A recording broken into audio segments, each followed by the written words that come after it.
The incoherence of Pope Francis. The Vatican offers confusion instead of clarity in Gaza, Ukraine and China. Pope Francis called President Biden on Sunday to talk about Gaza. The papal phone call came amid Israel's public criticism of the Vatican's tendency to treat the Israel Defense Forces as morally equivalent to the Hamas terrorists who targeted, attacked and butchered unarmed Israeli civilians. Israel's irritation was kicked off by a joint statement on October 7, the day of the Hamas attack, from the patriarchs and heads of churches in Jerusalem. This is an ecumenical Christian group that includes the Catholic Latin Patriarch of Jerusalem. The leaders did unequivocally condemn acts that target civilians. But the statement didn't name Hamas, and it called for the cessation of all violent and military activities that bring harm to both Palestinian and Israeli civilians. The Israeli embassy to the Holy See said the statement reflected an immoral linguistic ambiguity. From reading it, the embassy response said, "There is no way to understand what happened, who were the aggressors and who the victims." Pope Francis has since affirmed the right of Israelis to defend themselves and called for the release of Israeli hostages. But a week later, the patriarchs and church leaders issued a second statement, and the Pope followed with an address calling for humanitarian law to be respected in Gaza. Israelis took these as shots directed at them.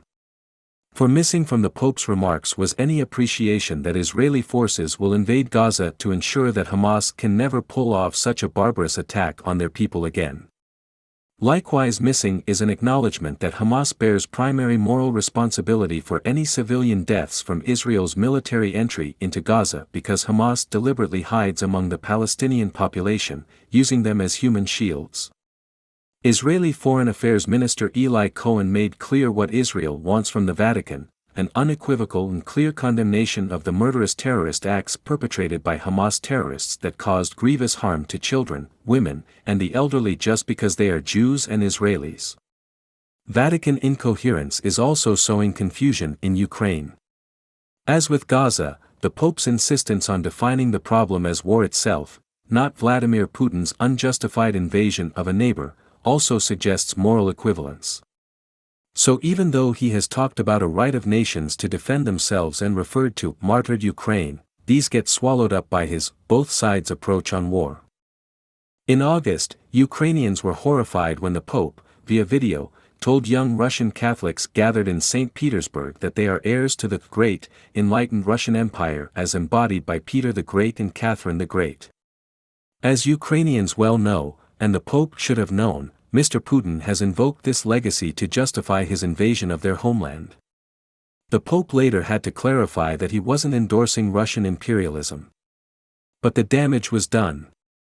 Sviatoslav Shevchuk, head of Ukraine's Greek Catholic Church, said the Pope's words were painful and difficult for the Ukrainian people, who are currently bleeding in the struggle for their dignity and independence. Finally, there is China. Unlike in Israel and Ukraine, there is no war in China, but an invasion of Taiwan can't be ruled out.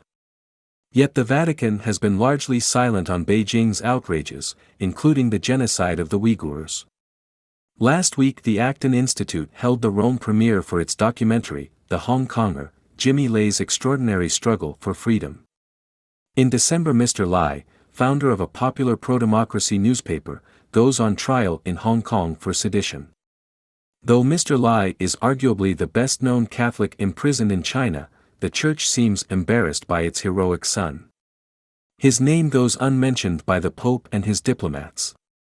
No doubt it is because acknowledging unjustly imprisoned Chinese Catholics risks underscoring the Vatican's disastrous 2018 secret deal with China, which was supposed to mark a rapprochement with Beijing and improve the situation of Chinese Catholics. The Vatican likes to boast of having the world's oldest diplomatic service. But at a time when the world is desperate for moral clarity, it offers confusion. Every time the Pope speaks of war, the Vatican's credibility takes another hit because of his failure to make basic distinctions. This is especially true when he speaks about war-torn regions of the world, where justice appears to carry no weight in his moral calculus. The current Vatican position on all this is a basic throwback to the days of the Cold War that held to the mistaken notion that the absence of direct conflict was peace, says the Reverend Robert Sirico, President Emeritus of Acton. So what we have is secrecy, lack of clarity and a sense of abandonment on the part of a growing number of people suffering at the hands of dictators and totalitarians. The Vatican summary of the Pope's conversation Sunday with the President reported that the two men spoke for 20 minutes about war and the steps toward peace. The White House readout said much the same. But it included this singer. The President condemned the barbarous attack by Hamas against Israeli civilians. It's a sad day when Joe Biden offers more moral coherence than the Pope.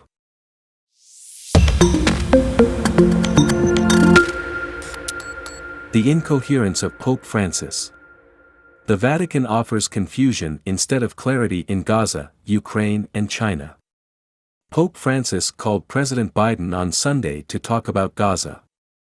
The papal phone call came amid Israel's public criticism of the Vatican's tendency to treat the Israel Defense Forces as morally equivalent to the Hamas terrorists who targeted, attacked and butchered unarmed Israeli civilians.